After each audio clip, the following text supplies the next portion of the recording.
Hello, this is Christy Felk with Create with Christy. I'm here to share with you a card that I made for a tutorial co-op I'm a part of. I'm also doing a training that I've been doing for about a year and a half or so, not quite a year and a half. And there's a co-op part of that. Those of us that are in it make a card or any other kind of project we want to make, and also write a tutorial for it, and then we all have access to those tutorials and we can use them in our business any way we'd like. And this is the one I made for this month, and I decided to make a video on how to make it too for you, so I hope you like it. I used the Butterfly Gala stamp set with the coordinating Butterfly Duet punch, and also used a sprig punch for this. This came in the holiday catalog, gingham Gala paper, and the lace embossing folder from the Occasions catalog. Just gorgeous. Okay, I'll show you a few of those things right now. And also in the video, I'm going to show you how I got the two-tone effect on the butterflies. It's pretty quick and easy. You're going to like it.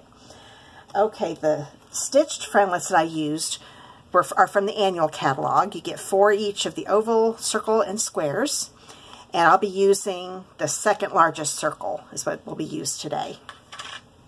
And then I also want to show you the new Butterfly Gala stamp set. I just love the stamp set. I love the butterflies in it.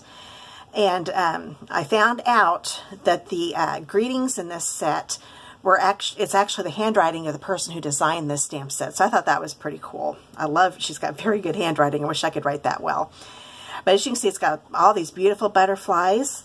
And then here's the Butterfly Duet punch that goes with it. The stamp set is $21, and it's a photopolymer set. And this is $18 for the punch, but if you bundle them together, you'll save 10% and only have to pay $35 for the 2 of them. So it's a really good deal to get the bundle. And I'm also using the lace, let me find it here, there we go, embossing folder. This is one of the real thick ones, and I love the design on this. And I'll hurry up and show you how to use it quick. Since this is the thick one, you use a little different sandwich than you normally use. You use the Big Shot platform. And I've already embossed this because I didn't want it to lug my Big Shot over here. But don't you just love the design in that? But what you would do is just take your cardstock that isn't embossed, put it inside your folder, and lay it down, and then just put one cutting pad on top. There's no cutting pad on the bottom like there normally is, and run it through the Big Shot. And you always want to put the fold end first. That helps protect your folder. Okay. And then for die cutting, I took a piece of Whisper White. This is 5" by 2 3/4, and I just die cut the circle out of one end of the paper. And a sandwich for that, in case you don't know, because I know not all of you know how to use Big Shot, so I want to make sure. You want to use the Big Shot platform, the thin die adapter, a standard cutting pad on the bottom, put your cardstock down, then you put the die in, pretend like there's paper there. Put another standard cutting pad in and run it through the Big Shot. So that's how that's done. Okay, I'm going to need this paper for later because that's going to what we're going to stamp the butterfly on. So we'll go ahead and do that real quick. Let me grab my Stampin' Pierce mat. Whenever you use photopolymer stamps, it works so much better if you use the Stampin' Pierce mat. I even use it when I use our red rubber stamps, but you definitely want to use it for the photopolymer because there's no padding underneath these. They're just real thin. So what I'm going to do is take my Tuxedo Black Memento pad, ink this up. As you notice, I do it this way a lot. Have the stamp upside down. That way I can tell that I've got it inked up real well. And I'm going to stamp this on this end. Hold it down for a few seconds to make sure I've got a good impression. And there we go. And now here comes the magic. I'm going to take my Balmy Blue. I think in the tutorial I say to sponge it with the Balmy Blue, but then I got to thinking you really don't need to sponge the first color. So I'm going to ink it up with the Balmy Blue. And for this, they've got a top and a bottom for the butterfly and the big one. That way, if we wanted to make this blue and this purple at the bottom, we could do that. But I wanted to have the purple and the blue on both sides, top and bottom. So I'm going to now take a sponge dauber, take my Highland Heather ink pad, get some ink on it, and then ink up just the middle, pick up some ink a little bit. There we go. And then I'm going to line it up with the top part of the large butterfly. See if we can get this, because I can't put my head right above it, or you'll be seeing my top of my head in the video. There we go. Now I'm going to take the bottom one, do it again, ink it up with the Balmy Blue. Sponge dauber. I didn't get quite enough purple last time, so I'm going to add a little more this time. There we go. Line it up with the bottom. A lot easier to line up when you can put your head over it. There we go. That's not too bad. So now I've got that done. Isn't that a neat effect? I just love that.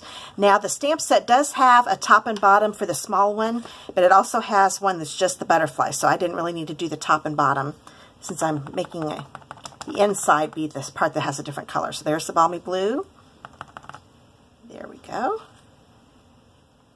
Ink it up, and I'm just going to use the edge of the sponge dauber, because if I use the whole thing, I'd cover up more of the blue than what I'd like. And just do it very lightly. You don't want to do it too hard, because then it might end up removing some of the ink. I'm going to line it up here. There we go. Now, there are stamps I'll be using to stamp the bodies, and I could stamp them right now, but I think this is easier, because what I want to do, I'm afraid that I might have it go up too high or too low, and it won't line up perfectly in the center of the punch. So what I'm going to do, I'm going to go ahead, I should have stamped them a different way. I'm right-handed, so this, I'm doing this the opposite of what I normally do. Let's see how it goes. I'm going to angle this so I can make sure I'm getting it in there.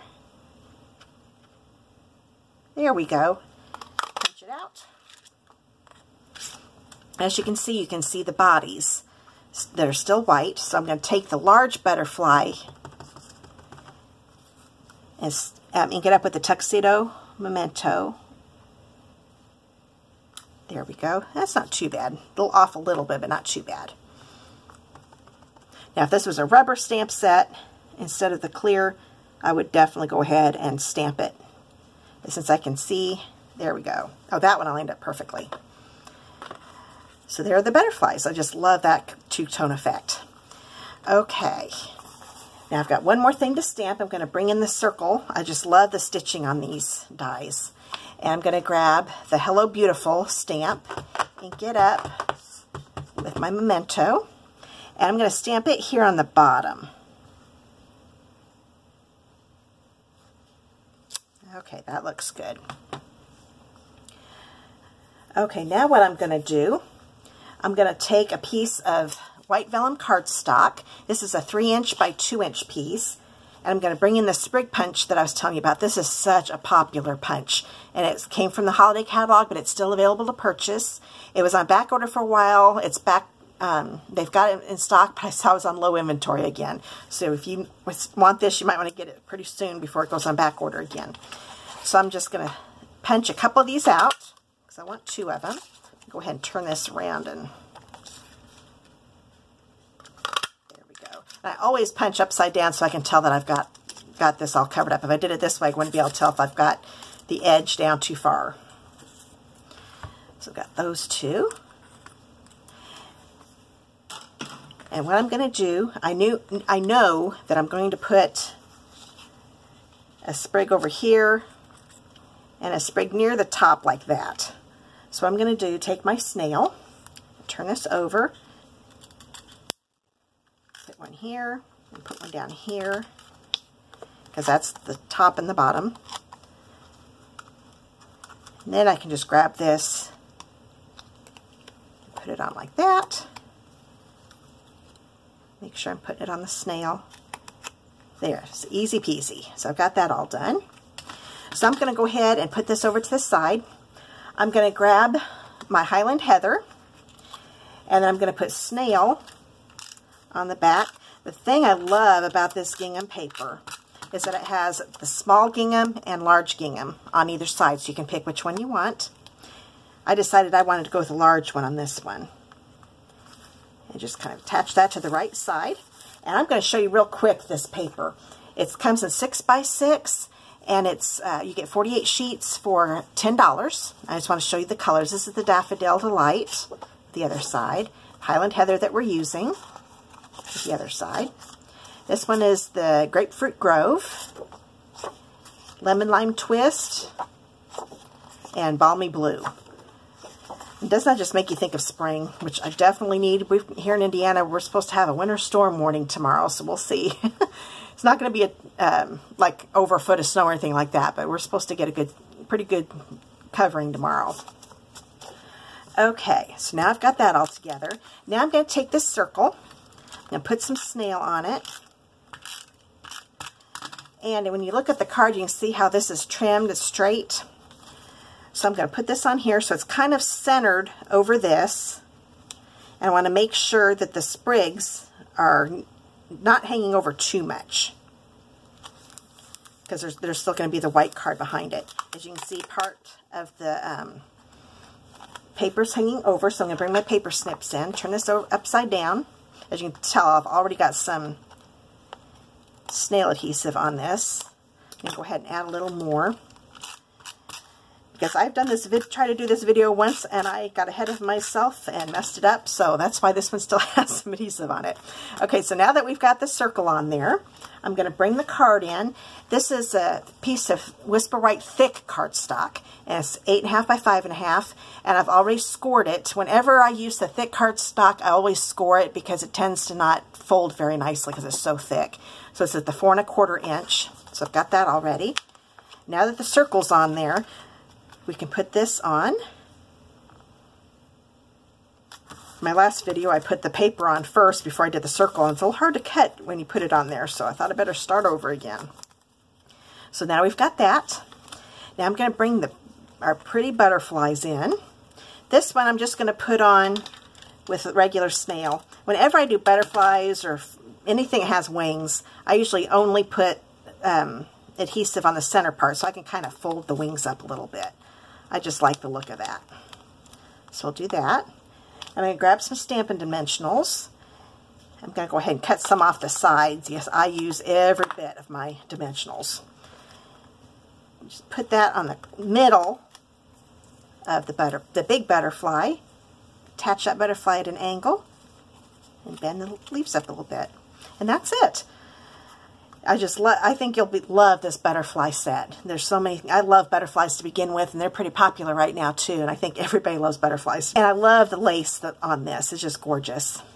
Well, I hope you like this card, and if you'd like to know whenever I post videos, you'll want to subscribe to my YouTube channel below. I've got the links below in the description, and I've also got a link to all the supplies on my blog at www.createwithchristy.com.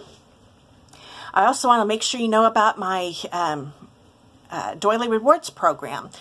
When you collect 10 doilies, you'll get a $50 shopping spree from me, and I'll even pay for the shipping and the tax. And if you'd like to know more about that, I've got a link about that below in my description. You have to place at least a $50 order to earn a doily, and you need to use the current host code, and that'll be below also for January. And oh, don't forget about Celebration.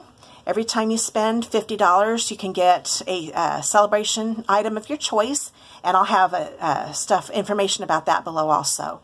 I hope you enjoyed this, and I'll see you again with my next project. Bye.